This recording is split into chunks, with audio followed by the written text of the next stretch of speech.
এই পুলিশ অফিসারের বাচ্চা, তুই আমাকে এখানে ধরে নিয়ে এসেছিস কেন?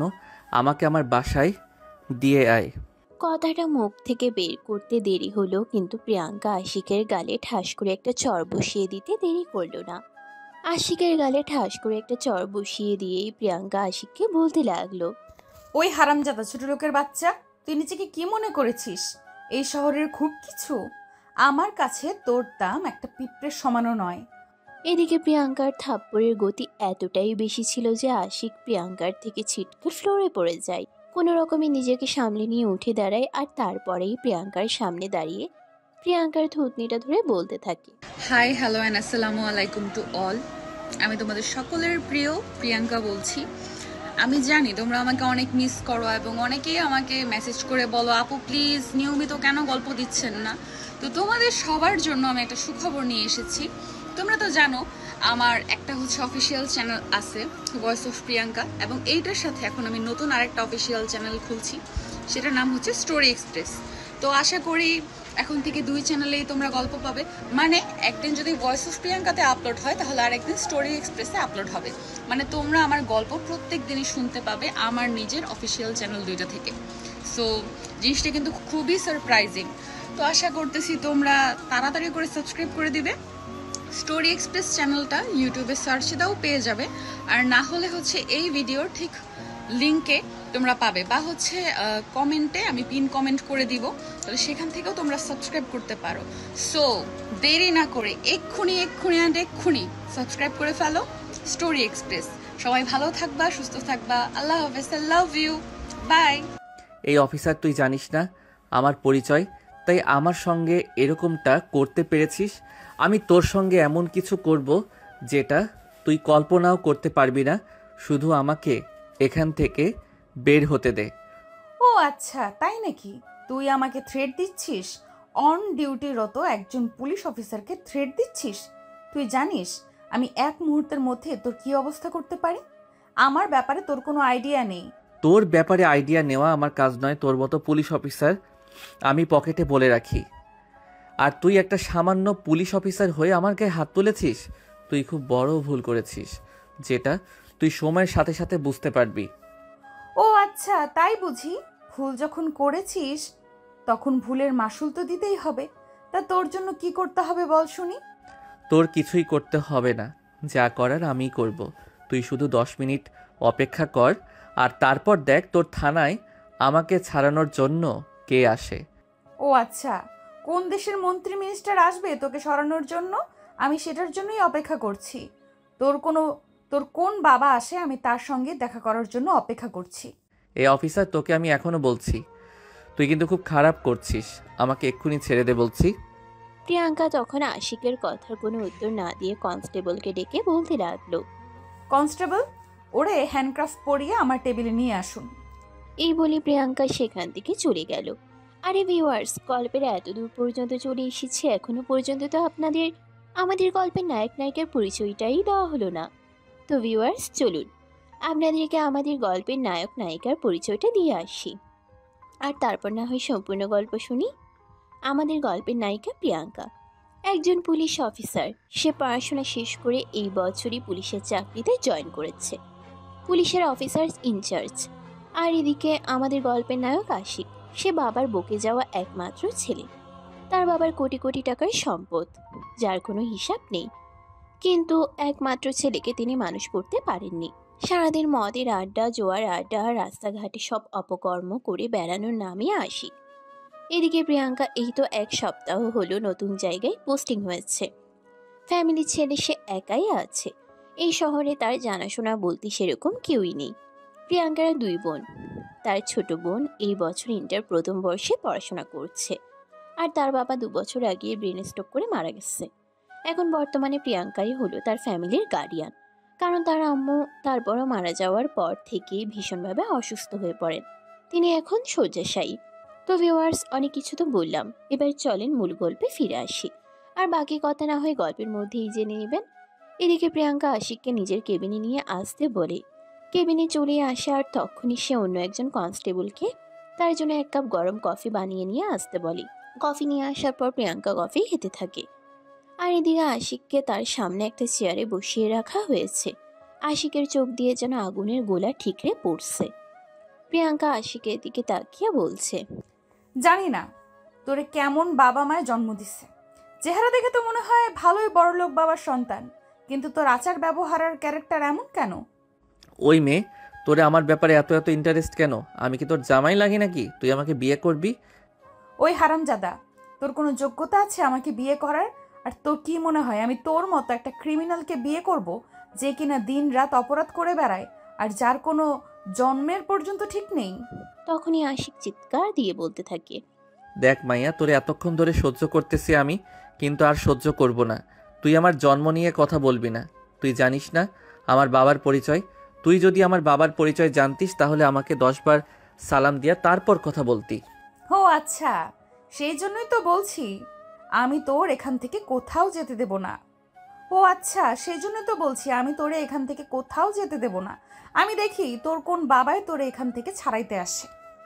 এখন মুখটা বন্ধ কইরা এখানে বইসা থাক, তা না হলে তোর মুখে আমি ট্যাপ লাগাই দিমু। এই বলে প্রিয়াঙ্কা নিজের কাজ করতে থাকে।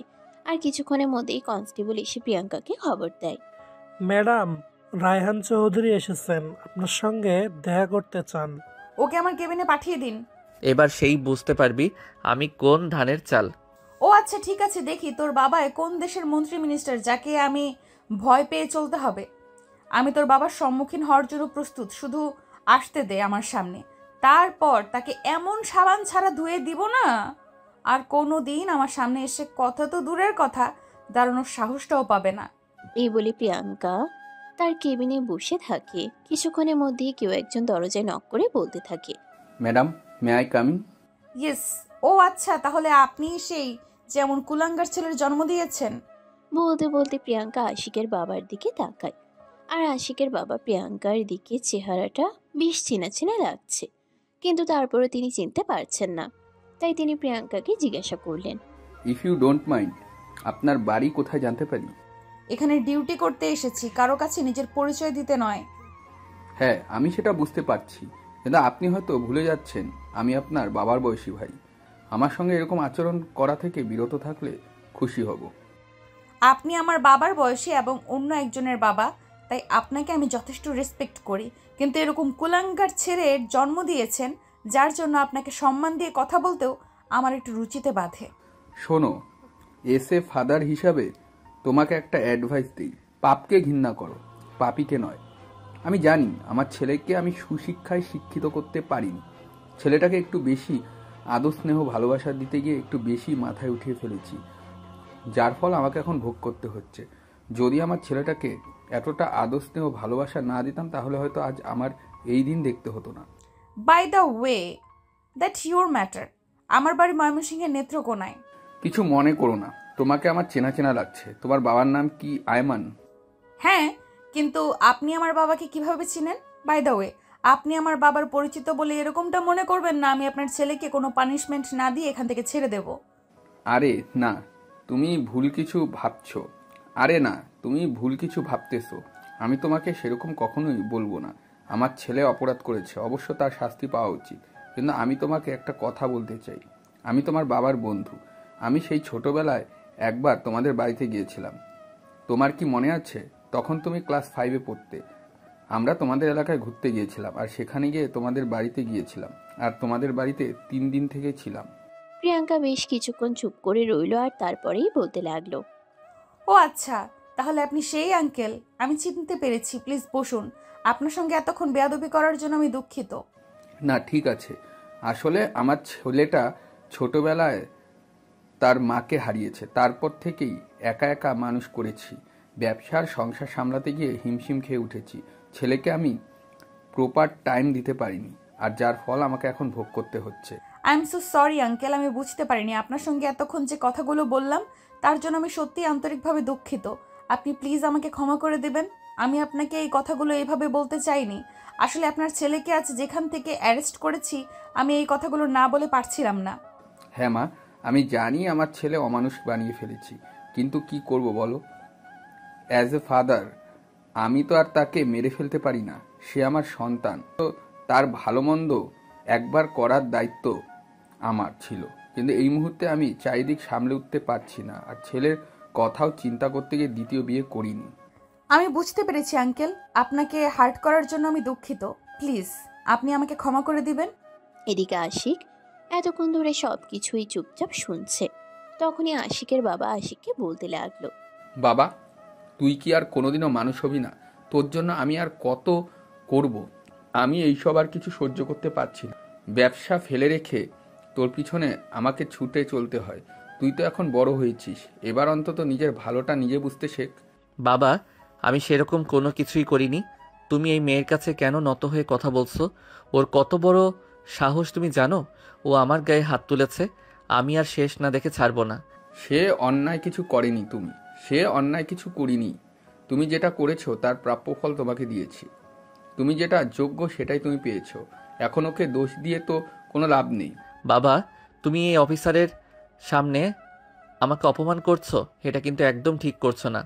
তুমি জানো ও আমার গায়ে হাত তুলেছে, আর তারপরেও তুমি ওকে সাপোর্ট করে কথা বলছো। তুমি চুপ করো। তুমি যে কর্মকাণ্ডগুলো করে বেড়াও, তারপরেও তো মানুষের সামনে কথা বলতে আমার লজ্জা করে। আর সেখানে তুমি কিনা বলছো আমি কেন তার সঙ্গে নত হয়ে কথা বলছি? ওর শরীরে তো এখনো মানুষের রক্ত আছে। বিদায় তোমার সঙ্গে এখনো খারাপ কিছু করেনি। অন্য কেউ হলে তোমার সঙ্গে কি করতো আমি তো সেটাই ভেবে পাই না। ঠিক আছে আঙ্কেল, আপনি ওকে নিয়ে যান, আর একটু দেখে শুনে রাখবেন। আজও যা করেছে এটা যদি নেক্সট টাইম আবারও করে তাহলে কিন্তু আমি আর ছেড়ে দেব না। আজ শুধু আপনি আমার বাবার সেই বন্ধু যার জন্য আপনার ছেলেকে আমি ছেড়ে দিচ্ছি, কিন্তু এটাকে যদি আপনার ছেলে দুর্বলতা মনে করে তাহলে কিন্তু তার কপালে খারাপ কিছু হয়ে যাবে। তখন কিন্তু আর আমার কিছুই করার থাকবে না।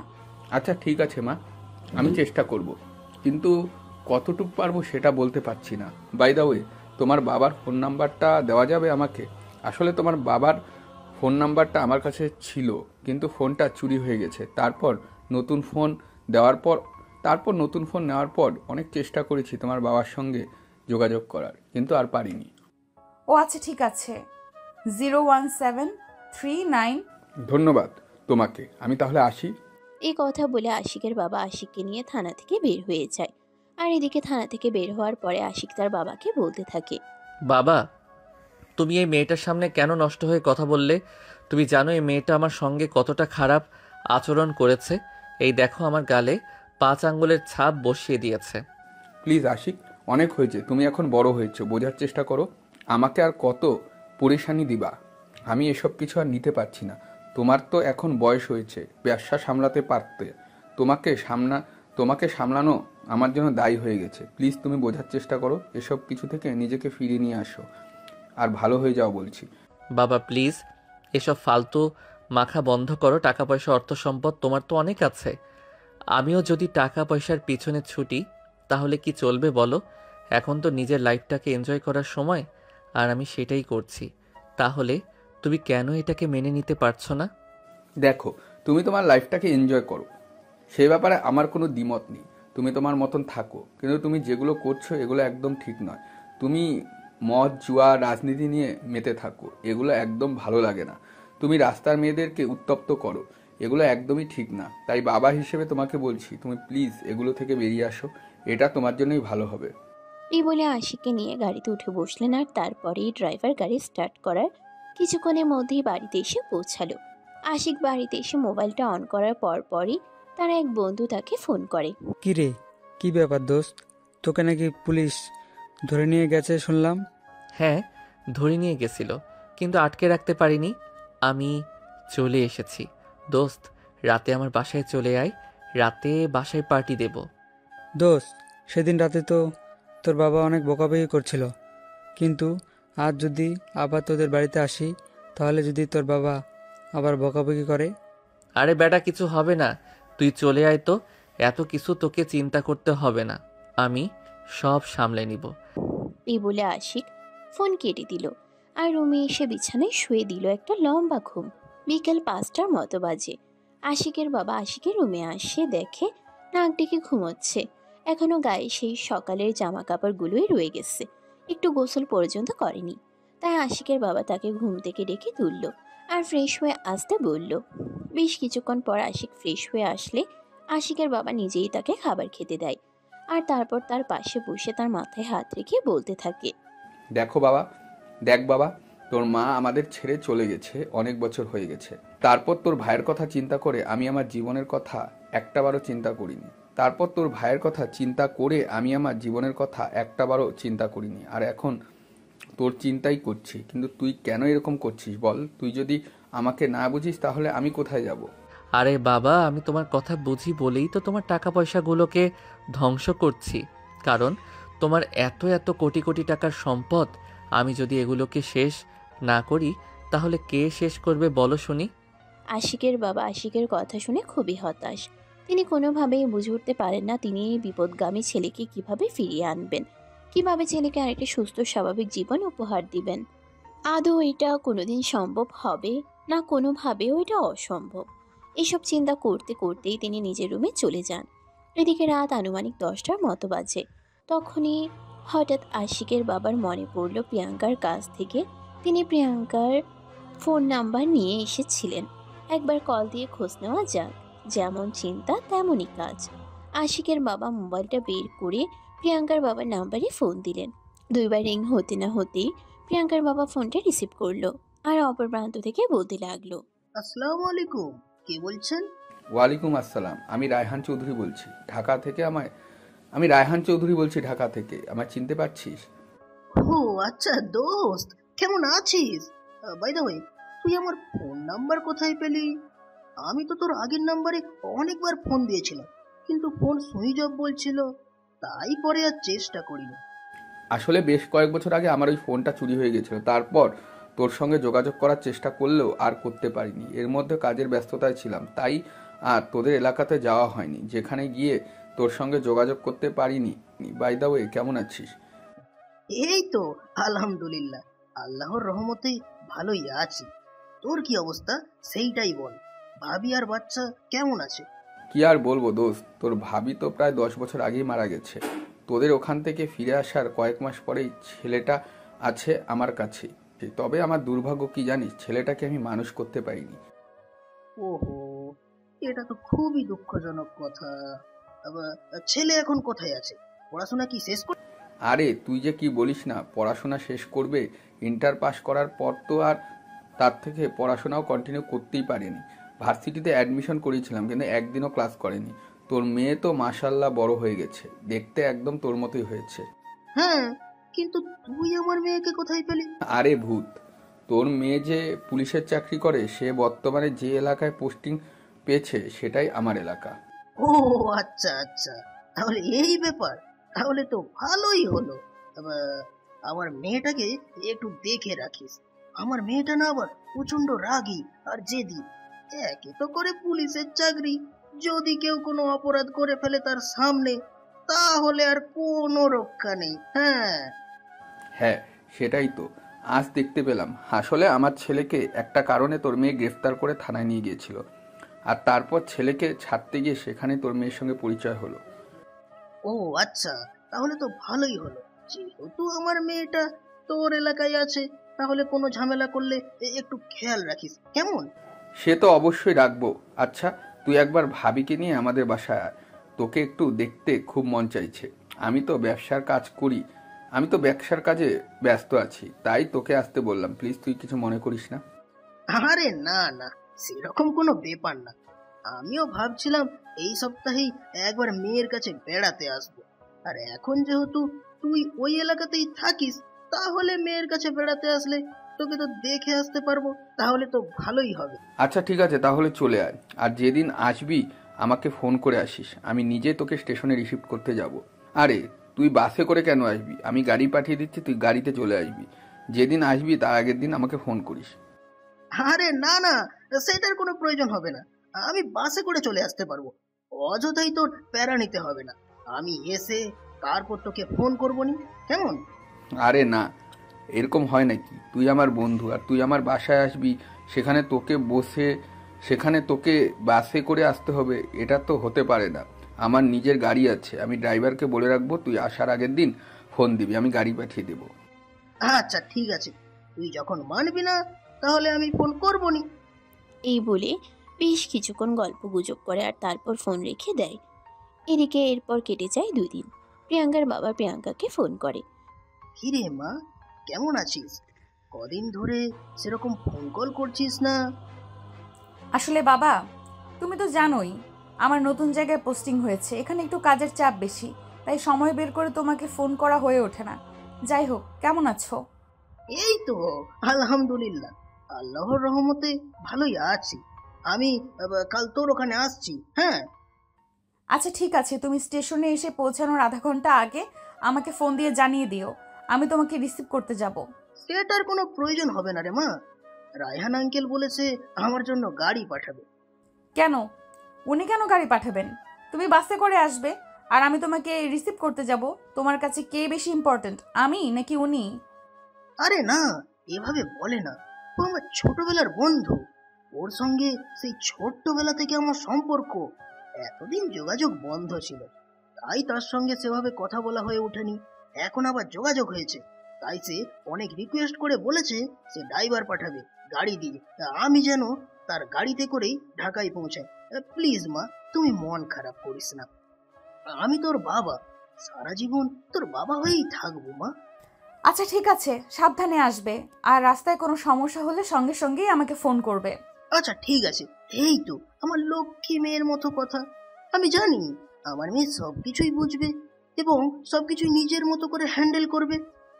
আচ্ছা, তাহলে রাখি আমি। হ্যাঁ, ভালো থাকিস আর নিজের খেয়াল রাখিস মা। ওকে বাবা, আচ্ছা ঠিক আছে।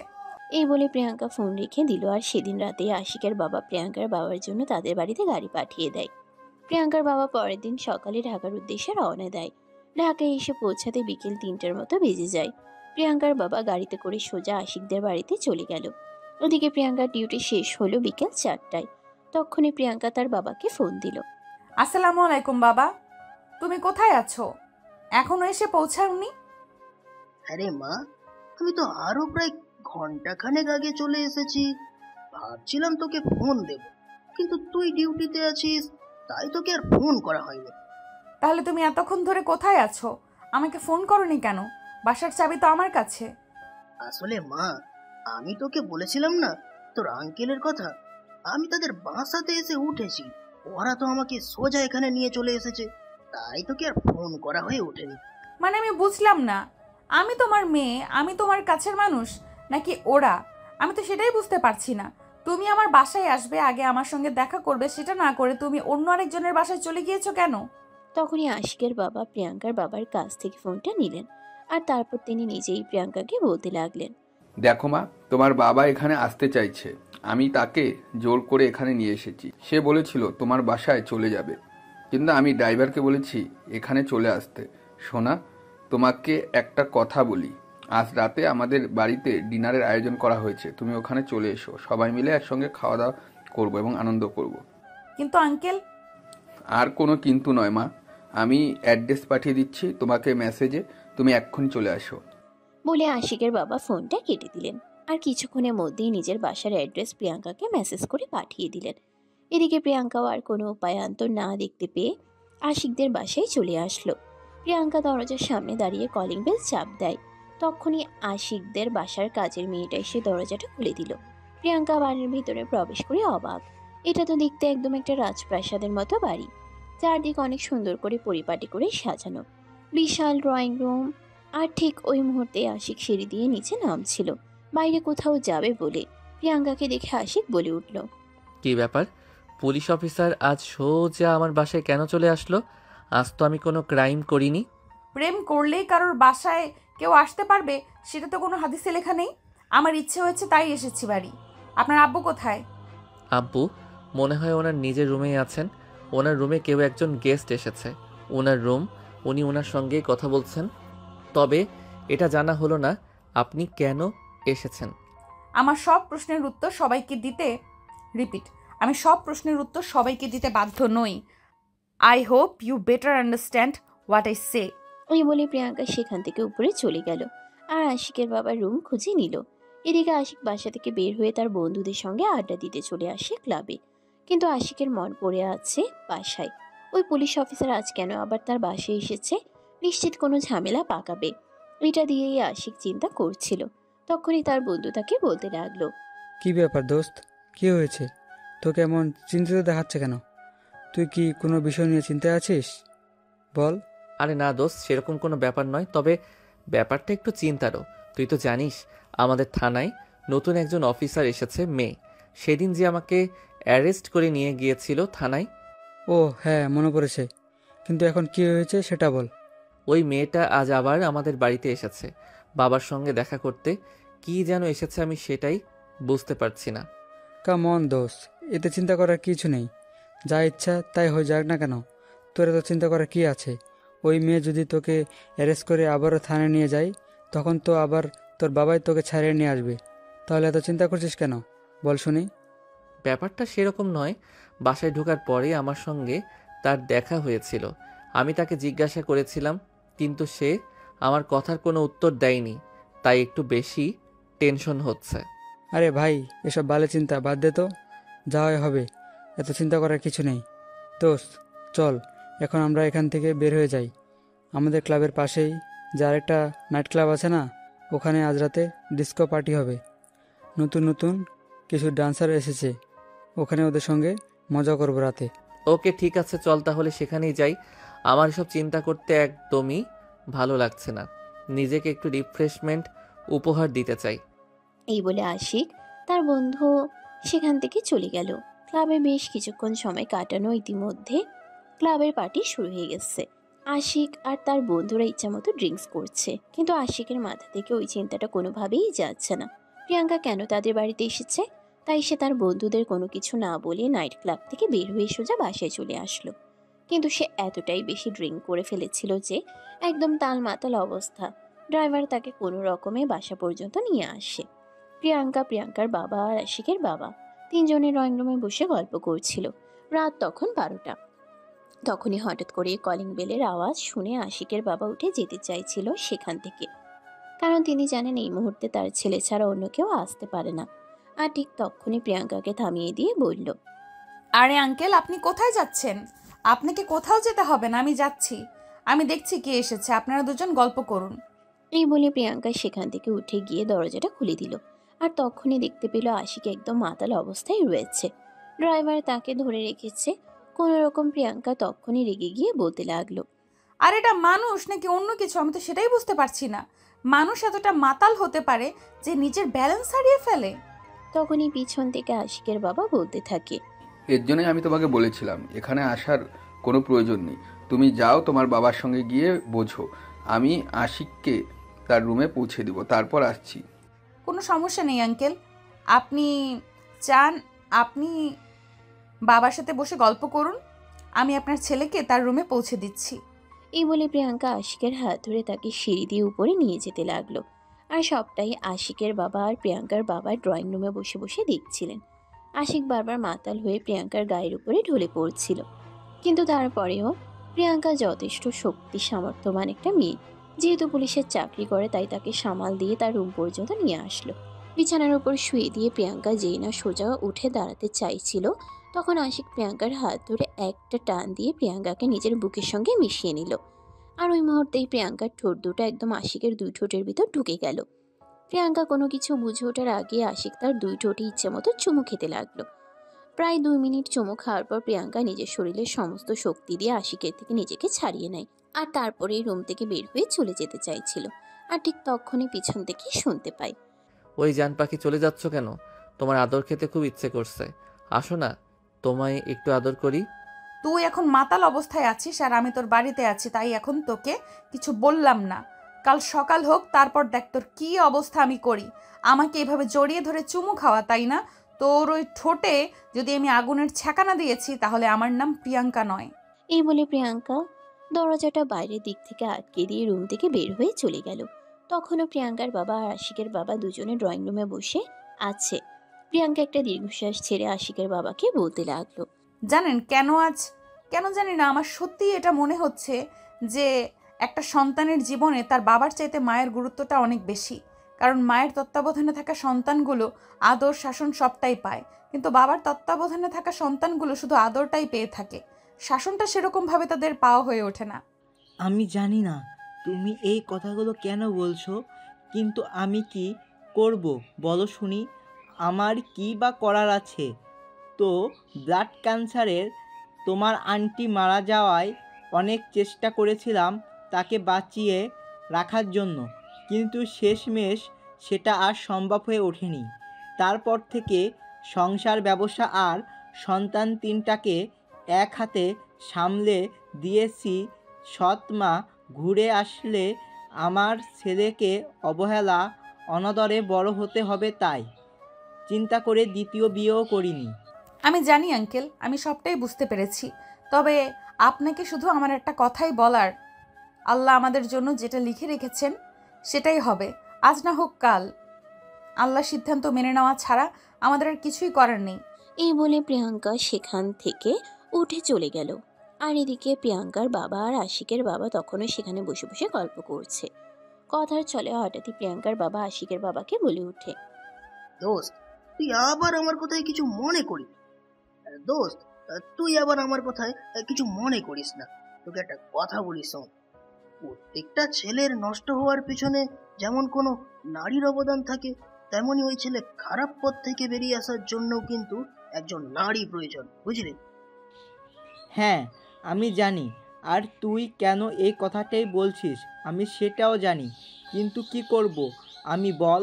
আমার ছেলের মতো নষ্ট একটা ছেলের কাছে কোনো বাবা চাইবে তার মেয়েকে বিয়ে দিতে, তার মেয়ের জীবনটা নষ্ট করতে? সেটা ঠিক আছে, তারপরও আমি বলবো একজন বাবা হিসেবে তুই চেষ্টা তো করে দেখতে পারিস, তাই না?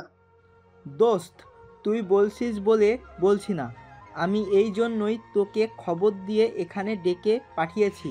তোর মেয়েকে আমার মাশাল্লাহ বেশ পছন্দ হয়েছে আমার ছেলের জীবনসঙ্গী হিসেবে। যদি তোর কাছে তোর মেয়েটাকে চাই দিবি? কথাটা শুনে মুহূর্তের মধ্যে স্তব্ধ হয়ে যান প্রিয়াঙ্কার বাবা। তিনি ভাবতেও পারেননি আশিকের বাবা তার বন্ধু হয়ে তার কাছে এমন কিছু আবদার করে বসবে। প্রিয়াঙ্কা এই যুগের পড়াশোনা জানা শিক্ষিত একটা মেয়ে, সে এরকম একটা ক্রিমিনালকে বিয়ে করবে এটা তো জাস্ট ভাবাও যায় না, যার চরিত্রের কোনো ঠিক নেই। রাত বিরাতে নেশা করে বাড়ি ফিরে আসে, মদ জুয়ার আড্ডা আর আস্তানা, মেয়েদের উত্ত্যক্ত করা যার নেশা। তাকে কোনোদিন প্রিয়াঙ্কা নিজের স্বামী হিসেবে মেনে নিবে এটা তো তিনি কল্পনাও করতে পারেন না। তাই কথাটা ঘুরিয়ে দেওয়ার জন্য তিনি বলতে থাকেন, আরে দোস্ত, হাউ ইজ দিস পসিবল? তুই হয়তো ভুলে গেছিস তোর ছেলের চাইতে আমার মেয়ে বয়সে বড়, প্রায় 2 বছরে। না, আমি ভুলে যাইনি, এটা আমার খুব ভালোই মনে আছে। আর আমি খুব ভালোই জানি, দেখ বয়স একটা সংখ্যা মাত্র, মূল কথা হলো ভালোবাসা। তোর মেয়েকে দেখে আমার মনে হয়েছে তোর মেয়ে আমার ছেলেটাকে ভালো পথে ফিরিয়ে আনতে পারবে, তাই তোকে এই কথা বলা। দেখলে না, একটু আগে যখন আশিকি বাড়িতে ফিরে আসলো, আমি আশিককে তার রুমে পৌঁছে দিতে চাইলেও তোর মেয়ে নিজ দায়িত্বে তাকে রুমে পৌঁছে দিল। প্রিয়াঙ্কার বাবা তখনও কিছুক্ষণ চুপ করে থাকেন, আর তারপর আবারও তিনি বলতে থাকেন, হ্যাঁ, আমি সেটা দেখতে পেয়েছি, কিন্তু আমার মনে হয় তার মানে এইটা নয় যে আমার মেয়ে তোর ছেলেকে বিয়ে করতে রাজি বা তাকে বিয়ে করতে চায়। সে একজন পুলিশ অফিসার এবং আমার মেয়ে, সে নিজের দায়িত্ব নিজে জানে, যে বড়দের সম্মান করতে জানে। ওই আর আমি এখানে বসে গল্প করছি, এখানে বয়সের সবচেয়ে ছোট সে, তাই সে এই কাজটা করেছে নিজের দায়িত্ব থেকে, আর কিছু না রে ভাই। দেখ, আমি অত কিছু জানি না, জানতেও চাই না, শুনতেও চাই না। তোর মেয়েকে দেখে আমার মনে হয়েছে সে তোকে যথেষ্ট সম্মান করে, শ্রদ্ধা করে আর ভালোবাসে। তুই যদি তোর মেয়ের কাছে কোনো কিছু চাস বা তাকে কিছু করতে বলিস, সে তোর মুখের উপর কখনোই না বলতে পারবে না। হ্যাঁ, সেটা তো অবশ্যই, কারণ আমি আমার মেয়েকে সুশিক্ষা দিয়ে বড় করার চেষ্টা করেছি এবং আমার মনে হয় আমি আমার মেয়েকে সেটা দিতে পেরেছি। তখনই আশিকের বাবা প্রিয়াঙ্কার বাবাকে বলতে থাকেন, হ্যাঁ, আমি সেই জন্যই বলছি, প্লিজ দোস্ত, আমি তোর বন্ধু হয়ে তোকে অনুরোধ করে বলছি, তুই তোর মেয়ের সঙ্গে এ ব্যাপারে একবার কথা বল। আমি আশা করি তোর মেয়ে কখনোই না বলবে না। প্লিজ তুই একবার কথা তো বলে দেখ। আচ্ছা ঠিক আছে, আমি কথা বলবো, কিন্তু আমার মেয়ে যদি রাজি না হয় তাহলে কিন্তু তুই আমাকে কোনো দোষ দিতে পারবি না, এটা আমি আগেই বলে রাখলাম। হ্যাঁ। আশিকের বাবাও তখন প্রিয়াঙ্কার বাবার কথায় রাজি হয়ে গেল। আর তারপরেও দুজন আরো বেশ কিছুক্ষণ গল্পগুজব করে রাত 1টার দিকে নিজেদের রুমে গিয়ে ঘুমিয়ে পড়ল। সকালবেলা ঘুম থেকে উঠেই প্রিয়াঙ্কা ফ্রেশ হয়ে রেডি হয়ে ডিউটিতে চলে গেল। আর তারপরেই তার বাবাকে ফোন করে বলল আর তার বাসায় চলে যাওয়ার জন্য। এই বলে প্রিয়াঙ্কা ফোন রেখে দেয়। আর এদিকে আশিকের বাবা ঘুম থেকে উঠে প্রিয়াঙ্কার বাবাকে নিয়ে নাস্তা শেষ করলেন। আর তারপর দুজনে মিলে একটু বাইরে বের হলেন ঘুরতে যাওয়ার জন্য। আজ আশিকের বাবা অফিসে যায়নি, বন্ধু এসেছে বন্ধুকে সময় দিবেন বলে। সারাদিন দুজনে মিলে ঘোরাঘুরি করলো। আর বিকেল বেলা যখন বাসায় ফেরার সময় হলো তখনই প্রিয়াঙ্কার বাবা আশিকের বাবাকে বলে প্রিয়াঙ্কার বাসায় যাওয়ার জন্য। এটা শুনে আশিকের বাবার মন খারাপ হয়ে গেল। তিনি প্রিয়াঙ্কার বাবাকে বলতে লাগলেন, আরে দোস্ত, এই তো কালকে তুই ঢাকায় এলি, একটা রাত আমার বাসায় থাকলে আর 2-3 দিন থাক না, তারপর না হয় মেয়ের বাসায় যাবি। আরে না দোস্ত, এরকমটা বললে হবে না। আমার মেয়ে প্রচন্ড পরিমাণ রেগে যাবে, আর আমার মেয়ে যদি একবার রেগে যায় না তাহলে তাকে সামলানোটা একদম দায়ী হয়ে যাবে। তাই প্লিজ তুই আমাকে আর আটকাস না। আজ মেয়ের বাসায় চলে যাই, তারপর না হয় ওই 2-3 দিন পর আবারও তোর বাসায় আসা যাবে। হ্যাঁ, আবারও আসা যাবে। এই বলে প্রিয়াঙ্কার বাবা আশিকের বাবার কাছ থেকে বিদায় নিয়ে প্রিয়াঙ্কার বাসায় চলে আসে। আর এদিকে প্রিয়াঙ্কা বসে বসে তার বাবার জন্যই অপেক্ষা করছিল। অফিস থেকে আজ 2টা-2:30টার দিকে চলে এসেছে। তারপর বাসায় এসে আজ তার বাবার পছন্দের মতো অনেক খাবার রান্না করেছে। রাতের বেলা বাবা মেয়ে একসঙ্গে খাবার টেবিলে বসেছে, খাবার খাওয়া শুরু করেছে। তখনই হঠাৎ করে প্রিয়াঙ্কার বাবা প্রিয়াঙ্কাকে বলতে লাগলো, মা, তোকে একটা কথা বলতে চাই। হ্যাঁ বলো, কি বলবে? আসলে আমি বুঝতে পারছি না যে এই কথাটা তোকে যে কিভাবে বলবো, আর ওই কিভাবে শুরু করব। এত কিছু চিন্তা করার কি আছে বাবা, বলো তুমি কি বলবে। আহ, আসলে পড়াশোনা তো তুই শেষ করেছিস, চাকরি বাকরিও করছিস, এবার একটু নিজের ব্যাপারে কিছু চিন্তা ভাবনা কর। নিজের ব্যাপারে আর কি চিন্তা করব বাবা, পড়াশোনা শেষ করলাম, পুলিশের চাকরি করছি, আর কি চাই জীবনে? না না, আসলে আমি এসব কিছুই বলতে চাই না তোমাকে। আমি যদি তোমাকে তোমার পার্সোনাল লাইফের কথা চিন্তা করতে বলেছি, বয়স তো তোমার যথেষ্টই হয়েছে, এবার তো একটু সংসারী হও মা। বাবা তুমি জানো আমি এখন এসব কিছু নিয়ে চিন্তা করছি না। তাছাড়া আমি বিয়ে করতেও চাই না, আমি তোমাদের নিয়ে ভালো থাকতে চাই। কেন, তোমরা কি চাও না আমি তোমাদের কাছে থাকি? দেখো মা, মেয়েদের বাবাদের যদি সাধ্য থাকতো তাহলে তারা তাদের মেয়েকে কখনোই বিয়ে দিত না, নিজের কাছেই রেখে দিত। দেখো দেখো বা, টাকা পয়সা অর্থ সম্পদের জন্য কেউ কখনো বিয়ে করে না। জীবনে একজন সঠিক মানুষ আর জীবনের শেষ সময়ে পাশে থাকার জন্য কাউকে প্রয়োজন, আর সেই জন্যই মানুষ বিয়ে করে। বাবা আমি সিরিয়াসলি ওইসব কথা এখন ভাবছি না, যখন প্রয়োজন হবে তখন আমি নিজেই তোমাদের বলবো। তাই প্লিজ এসব ফালতু কথা বলে আমাকে কোনো লাভ নেই। ও আচ্ছা, বুঝতে পেরেছি, তুই এখন বড় হয়েছিস তো, তাই আমাদের কথা আর তোর ভালো লাগবে না। ঠিক আছে, তুই যেটা ভালো মনে করিস সেটাই কর। তবে আমি বেঁচে থাকতে মনে হয় মেয়ের জামাই আর নাতি নাতনির মুখ দেখে যেতে পারবো না রে। বাবা হয়েছে, থাক, আর কথা বলতে হবে না। তুমি যখন আমার কথা রাখবেই না তখন আমি কালকেই এখান থেকে চলে যাব, আর কখনো তোর সঙ্গে কোনো কথা বলবো না। তুমি কেন এমন করছো আমি সেটা বুঝতে পারছি না। তুমি তোমার লক্ষ্মী বাবা, তুমি তো চাও তোমার মেয়ে সব সময় ভালো থাকুক, নিজের স্বপ্ন পূরণ করুক, তাহলে আজ কেন তুমি এমন করছো? আমি সব সময় তোর কথা ভাবি, তোর কথা চিন্তা করি। দেখ, তোর ছোট বোনেরও বিয়ের বয়স হয়ে গেছে, তাকেও তো বিয়ে দিতে হবে। এখন তোকে রেখে তো আর তাকে বিয়ে দিতে পারবো না। তাছাড়া তুই তো জানিস সে একটা ছেলেকে পছন্দ করে, আর ওই ছেলেও বিয়ে করতে চাইছে। হ্যাঁ, এটা তো খুবই ভালো খবর। ঠিক আছে, কোনো সমস্যা নেই, বিয়ের দিন তারিখ ফাইনাল হলে আমাকে জানিয়ে দিও, আমি ছুটি নিয়ে চলে যাব। আরে বাবা, আমি তোকে কেন এটা বোঝাতে পারছি না যে আগে তোর বিয়ে করতে হবে। বড় বোনকে রেখে তো আর ছোট বোনকে বিয়ে দিলে সমাজের মানুষের কাছে আমি মুখ দেখাতে পারবো না, আমার মান সম্মান সব চলে যাবে। তুই কেন এটা বুঝতে পারছিস না? এখন কি তোমার মেয়ের জন্য আমাকেও বিয়ে করতে হবে? হ্যাঁ, অবশ্যই, কেন নয়?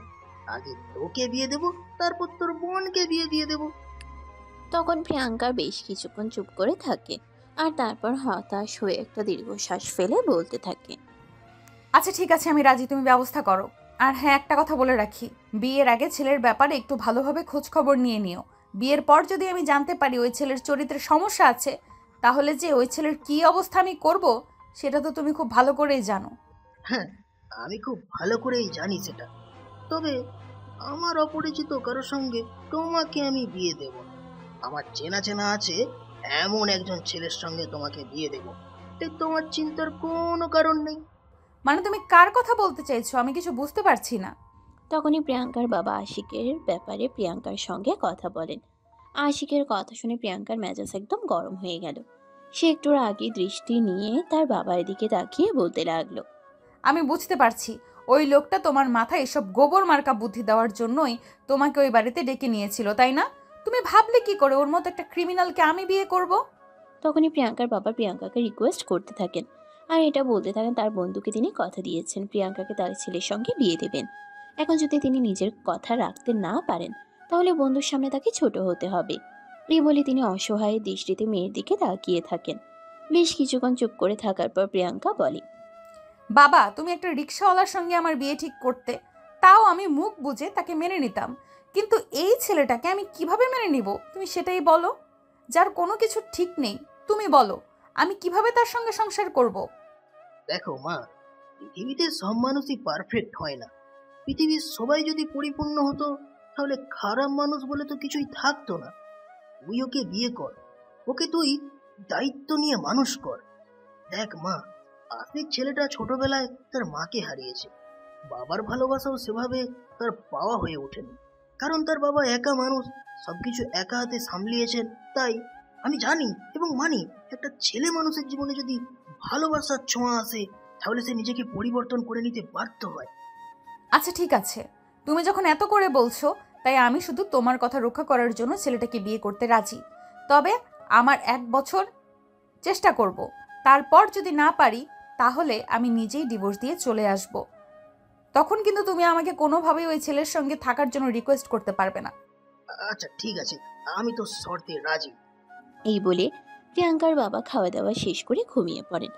আর পরের দিন সকালেই আশিকের বাবা ফোন দিয়ে এই খবরটা জানান আর আশিকের সঙ্গে কথা বলতে বলেন। তাই তো সেদিন সকালবেলা নাস্তার টেবিলে আশিকের বাবা আশিককে প্রিয়াঙ্কার ব্যাপারে বলেন। প্রিয়াঙ্কার কথা শুনেই তো তার চক্ষু চড়ক গাছ। সে তার বাবাকে বলতে লাগলো, আরে বাবা, তোমার কি মাথা খারাপ হয়ে গেছে নাকি? তুই জানো তুমি কি বলছো? এই মেয়েকে আমি বিয়ে করব? আজ তো একটা ডাইনি রাক্ষসী শাকচুনি মার্কা মেয়ে। হ্যাঁ, তোমার ওকেই বিয়ে করতে হবে, আর এটা আমার আদেশ। যদি তুমি ওকে বিয়ে করতে রাজি না হও, তাহলে আমি তোমার সমস্ত হাত খরচ বন্ধ করে দিব, তোমার সমস্ত কার্ড ব্লক করে দিব। তুমি আমার কাছ থেকে আর 1 টাকা করিও পাবে না। আরে বাবা, এসব তুমি কি বলছো? তোমার কি সত্যি মাথা খারাপ হয়ে গেছে নাকি? এই মেয়েটা আমার সঙ্গে সংসার করবে বলে তোমার মনে হয়? কেন করবে না? অবশ্যই করবে। এখানে না করার কি কারণ আছে? আমি তো সেটাই বুঝতে পারছি না। কারণ আমি ওই মেয়েটাকে একদিন থ্রেট নিয়েছিলাম যে আমি ওকে দেখে নেব, ওর এমন করুণ পরিণতি করব যে নিজের দিকে নিজেই ফিরে তাকাতে ভয় পাবে। আর এখন যদি আমি এই মেয়েটাকে বিয়ে করি তাহলে আমার জীবনটাকে একদম ঝালাপালা করে দেবে। এটা তুমি কেন বুঝতে পারছো না? দেখ, যে মেয়েরা অনেক বেশি রাগী হয়, সে মেয়েরা মন খুলে কাউকে খুব বেশি ভালোবাসতে পারে। তুই অপরাধ করেছিস, তাই তোকে শাস্তি দিয়েছে, ব্যাস। শাস্তি দেওয়ার কথা বলেছে, কিন্তু তার মানে এই নয় যে মেয়েটা পাথর। তার মনেও কিন্তু ভালোবাসা আছে, কিন্তু সেটা লুকায়িত। তুই মেয়েটার সঙ্গে একটু মেলামেশা কর, দেখবি মেয়েটা মন থেকে সত্যি অনেক ভালো। আর তুই নিজেকে একটু পরিবর্তন করার চেষ্টা কর। তুই তো জানিস তোর নিজের সম্পর্কে। তোর কি মনে হয় কোনো সাধারণ মেয়ে তোকে বিয়ে করতে চাইবে? কে আমাকে বিয়ে করতে চাইবে, কে আমাকে বিয়ে করতে চাইবে না, আমি সেই সব কিছু নিয়ে যে চিন্তাও করি না, এটা তো তুমি জানো। তাই প্লিজ আমাকে সব প্যারা দিও না। আমি আমার মতো একটু স্বাধীনভাবে বেঁচে থাকতে চাই। ঠিক আছে, তাহলে তুই তোর মতো স্বাধীনভাবে বেঁচে থাক, আমি তোকে কিছু বলবো না। তবে তুই আমার থেকে 1 টাকাও পাবি না, এটাই কিন্তু আমার শেষ কথা। এই বলে আশিকের বাবা ডাইনিং টেবিল থেকে উঠে চলে যেতে চাইছিল, আর ঠিক তখনই আশিক পিছন থেকে তার বাবাকে বলতে লাগলো। আচ্ছা ঠিক আছে, আমি রাজি। আশিকের বাবা তখন বলেন আলহামদুলিল্লাহ। এই বলে তিনি সেদিনই প্রিয়াঙ্কার বাবার সঙ্গে কথা বলেন এবং আশিক প্রিয়াঙ্কার বিয়ের ডেট ফাইনালের সিদ্ধান্তে পৌঁছান। ওদিকে প্রিয়াঙ্কা ছিল ফ্যামিলির বড় মেয়ে, তার ছোট একটা বোন আছে, তাই এভাবে তারা শহরে হুট করে বিয়ের কাজ সেরে নিতে পারে না। তাই প্রিয়াঙ্কার বাবা আশিকের বাবাকে বলেন, দেখ, প্রিয়াঙ্কা আমার বড় মেয়ে। আমাদের বাড়িতে অনেক আত্মীয় স্বজন আছে। আমার মা বাবাও বেঁচে আছে। আমি তো তাদেরকে ফেলে রেখে এখানে একা একা মেয়ের বিয়ে দিতে পারি না। তাই তোদেরকে একটু কষ্ট করে আমাদের গ্রামের বাড়িতে যেতে হবে, আর প্রিয়াঙ্কার বিয়ের অনুষ্ঠান সেখানেই হবে। সেখান থেকেই তোর পুত্রবধূকে তুই নিয়ে আসতে পারবি। এই কথা শুনে আশিকের বাবা প্রিয়াঙ্কার বাবাকে বলেন, আচ্ছা ঠিক আছে, কোনো সমস্যা নেই, আমি তার প্রস্তাবে রাজি আছি। তাছাড়া গ্রামে বিয়ের অনুষ্ঠানে আমার খুব ভালো লাগে। আমার কোনো সমস্যা নেই গ্রামে গিয়ে আমার পুত্রবধূকে আমার বাড়িতে নিয়ে আসতে। তারপরেই প্রিয়াঙ্কা ছুটি নিয়ে গ্রামের বাড়িতে চলে গেল।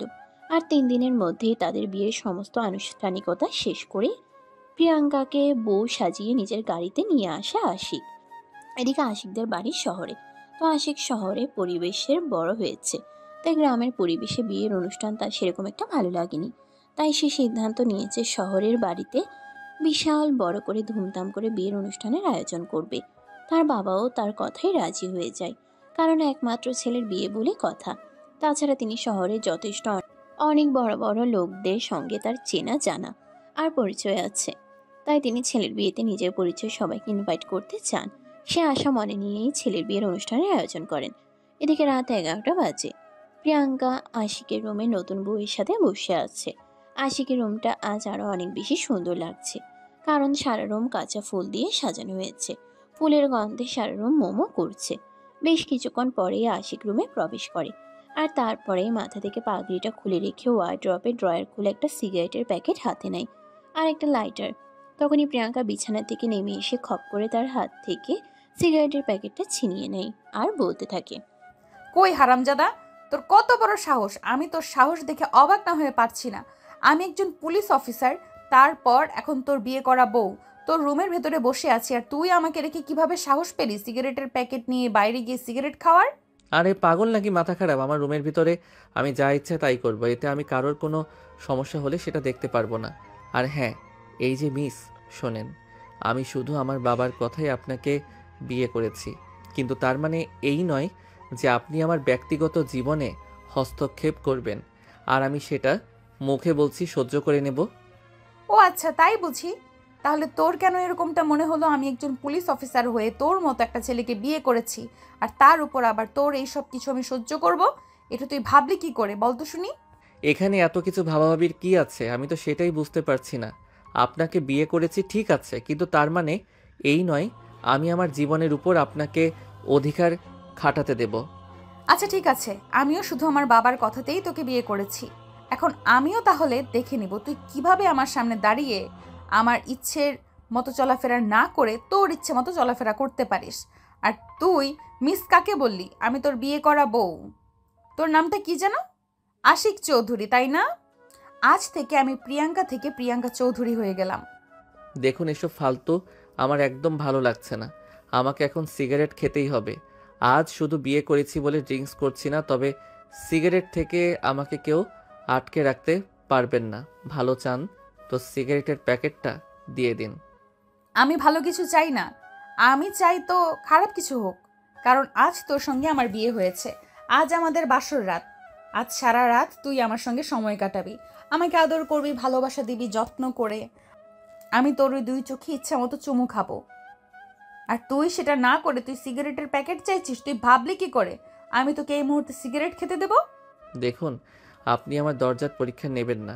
আমি ধৈর্য করতে পারি না, তাই আপনাকে শেষবারের মতো বলছি, আমার সিগারেটের প্যাকেট দিয়ে দিন।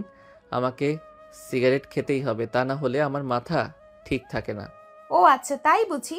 তাহলে ঠিক আছে, আমিও দেখে নিতে চাই তোর মাথা কতটা খারাপ হতে পারে। এই বলে প্রিয়াঙ্কা আশিকের পাঞ্জাবির কলার ধরে টান দিয়ে খাটের উপরে ফেলে দিল। আর তখনই সে আশিকের বুকের উপরে উঠে বসলো।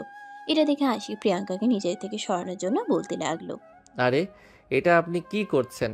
আপনি আমার বুকের উপর উঠে বসে আছেন কেন? আমার তো নিঃশ্বাস নিতে কষ্ট হচ্ছে। প্লিজ বুকের উপর থেকে নামেন। তুই যদি মোটেও যাস তারপরে আমি তোকে ছাড়বো না। এইটুকুনি পিচ্চি একটা ছেলে জানিস তুই, আমার চাইতে 3 বছরের ছোট। তারপরেও শুধু আমার বাবা তোর বাবাকে কথা দিয়েছে বলেই তোকে বিয়ে করতে রাজি হয়েছি। আর এখন তুই কিনা আমাকে নাকে দড়ি দিয়ে ঘোরাতে চাইছিস প্রিয়াঙ্কা চৌধুরীকে, পুলিশ অফিসার প্রিয়াঙ্কা চৌধুরীকে। দেখুন, আমার কিন্তু খুব বেশি মেজাজ খারাপ হচ্ছে। এখন আমার সিগারেট না খেলে মাথা ঠিক থাকে না। আমি কি করি না করি তার কিন্তু কোনো ঠিক নেই। তাই আপনাকে আমি রিকোয়েস্ট করে বলছি, আমার বুকের উপর থেকে নেমে যান আর আমাকে আমার মতো থাকতে দিন। আমার পার্সোনাল লাইফে হস্তক্ষেপ করবেন না। না, তোর লাইফে আমি এই মুহূর্তে হস্তক্ষেপ করছি না, শুধু তোর বডিতে একটু হস্তক্ষেপ করব। এই বলে প্রিয়াঙ্কা আশিককে আর কোনো কথা বলার সুযোগ না দিয়ে তার 2 ঠোঁটে নিজের 2 ঠোঁট ডুবিয়ে দিল। প্রায় 10 মিনিট ধরে লিপ কিস করলো। এদিকে আশিকের তো একদম নিঃশ্বাস বন্ধ হয়ে যাওয়ার মতো উপক্রম। 10 মিনিট পর ছাড়া পেয়ে আশিক তো গলা কাটা মুরগির মতো ছটফট ছটফট করতে লাগলো। প্রিয়াঙ্কাকে ধাক্কা দিয়ে নিজের বুকের উপর থেকে সরিয়ে দিতে চাইতেই প্রিয়াঙ্কা আরো শক্ত করে তাকে জড়িয়ে ধরলো। আর আবারও তার 2 ঠোঁট নিজের দখলে নিয়ে ইচ্ছে মতো চুমু খেতে লাগলো। আশিকের তো একদম যায় অবস্থা। এদিকে প্রিয়াঙ্কা আশিকের 2 ঠোঁটে অত্যাচার করছে তো করছেই, সেই সঙ্গে তার পেটে হাত দিয়ে নাভির কাছে সুড়সুড়ি দিচ্ছে। এটা দেখে আশিক বলতে লাগলো, এই মেয়ে, আপনি তো যা ইচ্ছে তাই। আপনার তো দেখছি একটু লজ্জা শরম নেই।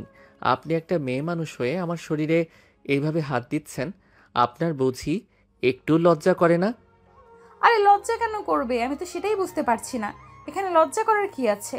আমি তো আর অন্য কারোর শরীরে হাত দিচ্ছি না, আমি আমার বিয়ে করা জামাইয়ের শরীরে হাত দিচ্ছি। তাকে আদর করা, তাকে ভালোবাসা, তার যত্ন নেওয়া, সব কিছুর অধিকার আমার রয়েছে। কিন্তু আমি তো আপনাকে সেই অধিকার দেইনি। ওই হারামজাদা, তুই আমার জামাই লাগোস, তোর কাছ থেকে কেন আমার অধিকার চেয়ে নিতে হবে? আমি তো তোর কাছ থেকে আমার অধিকার আদায় করে নেব। তাছাড়া তুই কি আমাকে সেকেলে মেয়ে মানুষ মনে করেছিস নাকি? তোর কাছ থেকে অধিকার পাওয়ার আশায় বসে থাকবো? আমি এই যুগের পড়াশোনা জানা একটা শিক্ষিত মেয়ে, তার উপর আবার একজন পুলিশ অফিসার। এটা তো তুই খুব ভালো করেই জানিস। দেখেন, যেটা হচ্ছে সেটা কিন্তু একদম ভালো হচ্ছে না। আপনি কিন্তু আমার সঙ্গে খারাপ করছেন। আপনি আমার উপর থেকে নেমে যান, ভালো লাগছে না আমার। ও আচ্ছা, তাই বুঝিস না? তোমার ভালো না লাগলে আমি কি করতে পারি বলো? আমি তো তোমার বিয়ে করা বউ, আমি তো আমার ভালোবাসা তোমার কাছ থেকে আদায় করে নেবই। তুমি চাও কিছু না বলো না কেন, আমি কোনো কথা শুনবো না। এই বলে প্রিয়াঙ্কা আশিকের সারা শরীরে ভালোবাসার স্পর্শ দিতে থাকে আর উন্মাদের মতো চুমু খেতে থাকে। প্রিয়াঙ্কার স্পর্শ পেয়ে আশিক আর নিজেকে ঠিক রাখতে পারছিল না, কারণ সে একজন পুরুষ মানুষ। এমনিতেই মেয়েদের প্রতি তার একটু অন্যরকম আকর্ষণ কাজ করে, তার উপর আবার আজ একটা মেয়ে নিজের থেকেই তার সঙ্গে এইসব কিছু করছে, তাহলে সে আর নিজেকে কিভাবে ধরে রাখবে? অবশেষে বাধ্য হয়ে সেও প্রিয়াঙ্কার সঙ্গে রেসপন্স করতে লাগলো। আর এভাবেই চলতে লাগলো বেশ কিছুক্ষণ সময়। আশিককেও প্রিয়াঙ্কার সঙ্গে রেসপন্স করতে দেখে প্রিয়াঙ্কার গতি যেন আরও বেড়ে গেল, আর সে আরও গভীরভাবে আশিককে ভালোবাসা দিতে শুরু করলো। আর এভাবেই দুজন ভালোবাসার মহাসমুদ্রে হারিয়ে গেল। সারা রাত ধরে চলল তাদের এই ভালোবাসার আদান প্রদান পর্ব। আশিক বারবার প্রিয়াঙ্কাকে নিজের কাছ থেকে সরিয়ে দিতে চাইলেও প্রিয়াঙ্কা জোর করেই তার উপর নিজের অধিকার খাটাতে লাগলো। একদম ভোর 4টার দিকে আশিক প্রিয়াঙ্কাকে নিজে থেকে ছাড়াতে সক্ষম হয়। আর এদিকে প্রিয়াঙ্কা তখনই আশিককে বলতে থাকে, আরে ওই বিছানায় এভাবে নেতিয়ে শুয়ে পড়েছিস কেন? যা ফ্রেশ হয়ে আয়, তারপর আমার সঙ্গে মর্নিং ওয়াক করার জন্য বের হবি। আরে পাগল পাইছে নাকি? আমি কখনো এত সকালে ঘুম থেকে উঠি না। আর এখন কি না আমি তোমার মর্নিং ওয়াক করার জন্য? দেখ, কবে কি করেছিস না করেছিস সে ব্যাপারে আমি কোনো কিছুই জানতে চাই না, আর কোনো কিছু জানার কোনো আগ্রহ আমার নেই। তবে এখন থেকে যতদিন আমি এই বাড়িতে থাকছি ততদিন পর্যন্ত তোকে আমার মতো করেই চলতে হবে। ঠিক যেইভাবে আমি চালাবো ঠিক সেইভাবেই। এখানে আমি তোর কোনো কথাই শুনবো না, আর তোর কোনো কথা শোনার ইচ্ছে আগ্রহ কোনোটাই আমার নেই। তাই যেটা বলছি চুপচাপ সেটা মেনে নিয়ে তাড়াতাড়ি করে ফ্রেশ হয়ে আয়। এই বলে প্রিয়াঙ্কা বিছানা থেকে নেমে গিয়ে ওয়াশরুমে ঢুকে যায় আর তারপর ফ্রেশ হয়ে এসে দেখে আশিক তখনও বিছানায় শুয়ে আছে, এমনকি ঘুমের রাজত্ব করতে চলে গেছে। এটা দেখে প্রিয়াঙ্কা প্রচণ্ড পরিমাণে রেগে যায় আর তখনই ড্রেসিং টেবিলের উপরে থাকা পানির গ্লাসের পুরো গ্লাস পানি আশিকের মুখের উপরে ঢেলে দেয়। এটা দেখে আশিক ছটফট করে বিছানা থেকে উঠে বসে আর প্রিয়াঙ্কাকে বলতে থাকে, এটা কি হলো? আপনি আমার মুখের উপর এভাবে পানি ছড়ে মারলেন কেন? আমি বললাম না আমি এত সকালে কখনোই ঘুম থেকে উঠি না। আমিও তো তোকে বলে দিয়েছি আমি কারোর কথায় চলি না, আমার যখন যেটা ভালো মনে হয় তখন সেটাই করি। আর তোকে তো আমি কখন বলে গেছি বিছানা থেকে উঠে ফ্রেশ হয়ে আসার জন্য, আমার সঙ্গে মর্নিং ওয়াক করতে যাবি, কিন্তু তুই আমার কথাই শুনছিস না কেন? বললাম তো আপনি আমার পার্সোনাল লাইফে হস্তক্ষেপ করবেন না, এটা আমার একদম পছন্দ নয়। তোকেও আমার কোনো কালে পছন্দ ছিল না, কিন্তু তারপরও বাধ্য হয়ে তোকে বিয়েটা করেছি। তো এমন কিছু করবি না যাতে আমি আরো হার্ড হওয়ার জন্য বাধ্য হয়ে যাই। এই বলে আশিক বিছানা থেকে উঠতে না চাইলেও প্রিয়াঙ্কা তাকে টেনে হিঁচড়ে বিছানা থেকে নামালো আর তারপর ওয়াশরুমে ঢুকিয়ে দিল। ইচ্ছে না থাকা সত্ত্বেও এই সকালবেলা আশিক ফ্রেশ হয়ে আসতে বাধ্য হলো। তারপরেই প্রিয়াঙ্কা তাকে নিয়ে বাসা থেকে বের হয়ে গেল। প্রায় 2 ঘন্টা ধরে দুজন হাঁটাহাঁটি করছে, দৌড়াচ্ছে। আশিক এইসব কিছু আর সহ্য করতে পারছে না, তার যেন একদম কান্না পেয়ে যাওয়ার মতো অবস্থা হয়ে আছে।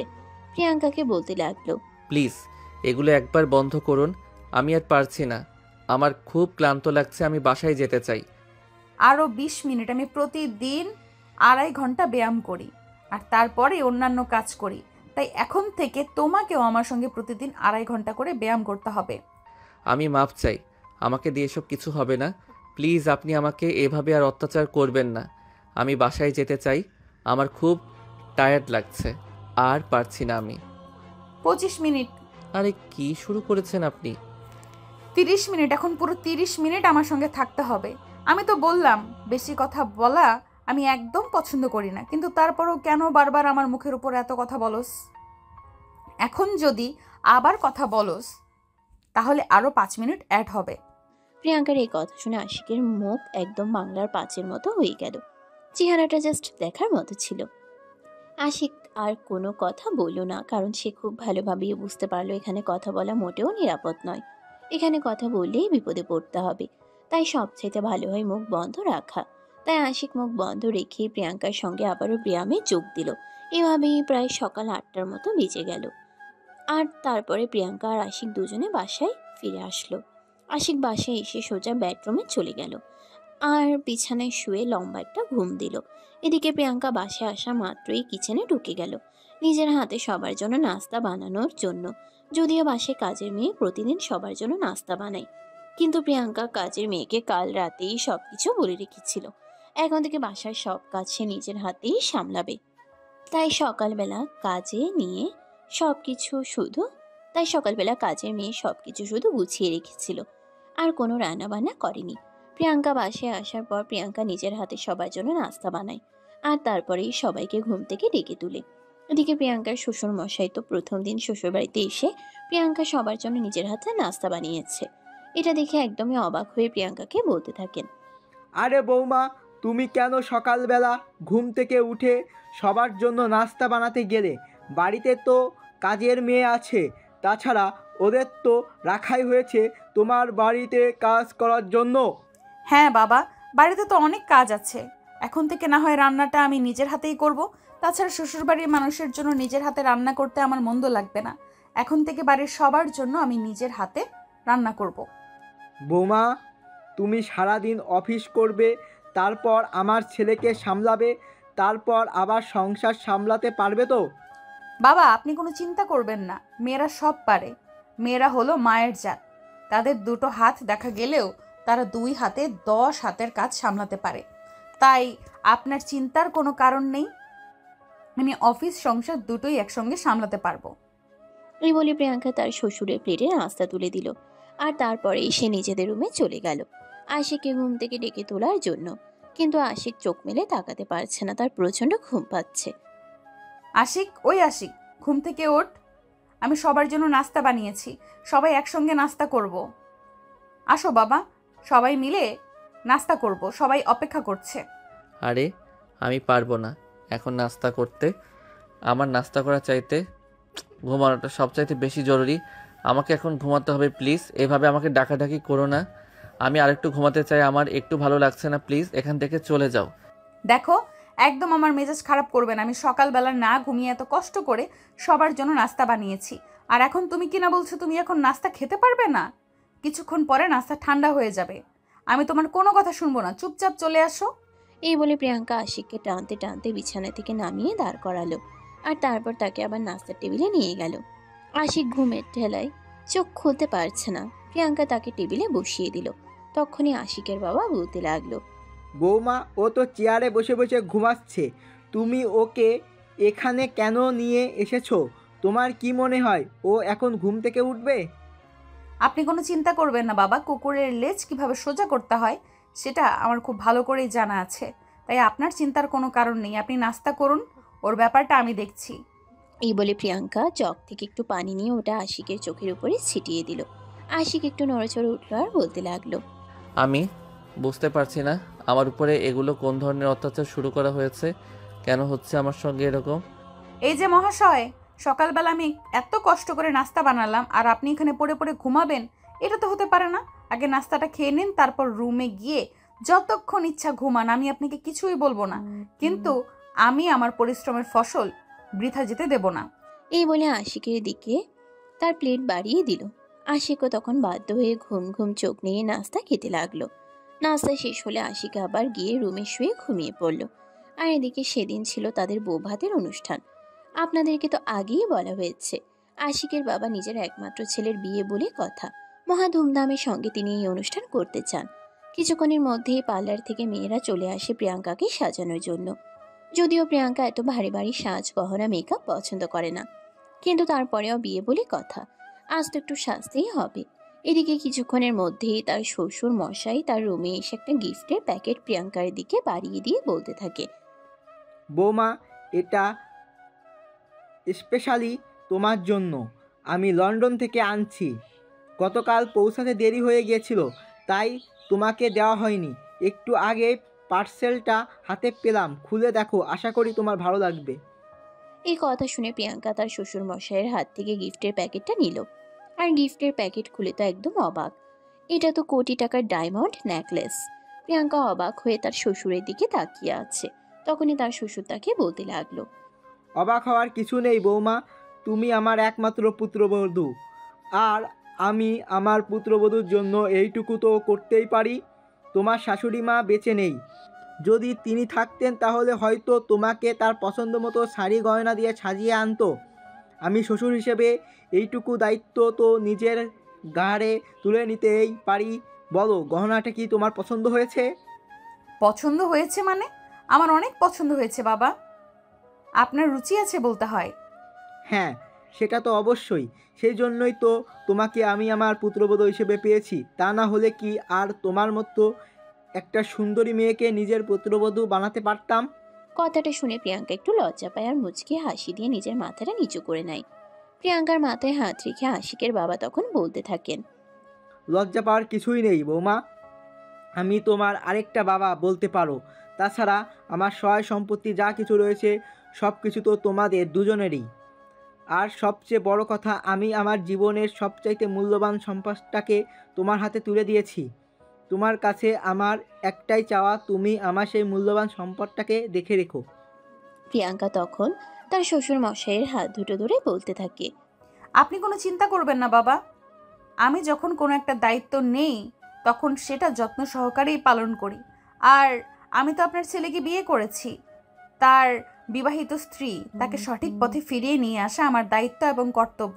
আপনি শুধু আমার জন্য দোয়া করবেন, দেখবেন ইনশাল্লাহ আমি সব কিছু জয় করতে পারবো। তোমার জন্য আমার দেওয়া সব সময় থাকবে, তোমার জন্য আমার দোয়া সব সময় থাকবে। আমি চাই তোমরা দুজন সব সময় খুব ভালো থেকো। রুম থেকে বের হয়ে চলে গেলেন। আর এদিকে প্রিয়াঙ্কাদের বাড়ির মেহমানরাও চলে এসেছে। কিছুক্ষণের মধ্যেই বৌভাতের অনুষ্ঠান শুরু হয়ে গেল। সবাই একসঙ্গে অনেক আনন্দ উল্লাস করলো, সময় কাটালো। দেখতে দেখতে অনুষ্ঠান প্রায় শেষ পর্যায়ে। প্রিয়াঙ্কার বাবা, বোন আর আত্মীয় স্বজন সবাই চলে যাবে তখনই প্রিয়াঙ্কার বাবা আশিককে নিজের কাছে ডেকে নিলেন।